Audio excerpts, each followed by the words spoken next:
like it's going to be a crazy movie. And just in time for Halloween, too. First, there's trailer 1. One thing I want to compare about the first 2 trailers. Trailer 1 focuses on Laurie, and trailer 2 focuses more on Michael. Still Laurie, but more on Michael. And this trailer features Michael preparing. He's gathering weapons. And I just think, it's 1978 all over again. Now, it's still hard for me to believe that Halloween came out exactly 40 years ago this Halloween. When my aunt was 12, mom was 10, and my uncle was 5. And when the slasher genre was born. And from that point on, Michael Myers is the king of horror movie icons, I feel. Freddy Krueger may be the prince of horror movie icons, but Michael definitely takes the cake. I think he was the man who inspired a real-life murderer that happened in 1985, a real-life killer that would shock the world in 1985. And I think every time I think of Halloween, I don't think of the movie. I also think of the characters. Chucky, think of Jason, Freddy. Every horror movie character that came to cinema.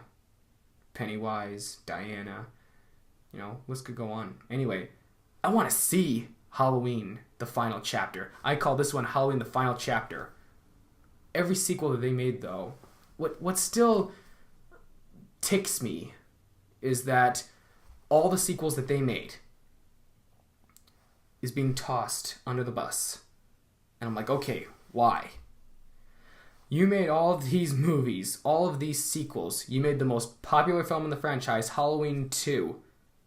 And you made all these other sequels. And for what? They're no strangers to doing this, actually. They did this once in 1998 with Halloween H2O, also known as Halloween 20 years later, where they did the same thing. Nothing ever happened. Well, okay, the sequels never happened, that is. And now they're doing it again, 20 years later. 20. Is that a pattern? 20 years after the first Halloween film, they did the same thing as what they're doing 20 years after 1998. Why? Is it to confuse us?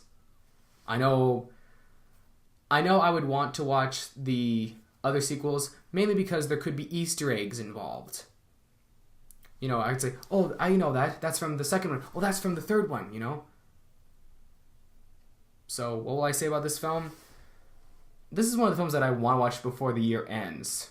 I really, really do. I want to see it in IMAX. Well, maybe it may not hit IMAX, but I definitely want to see it on the giant screen.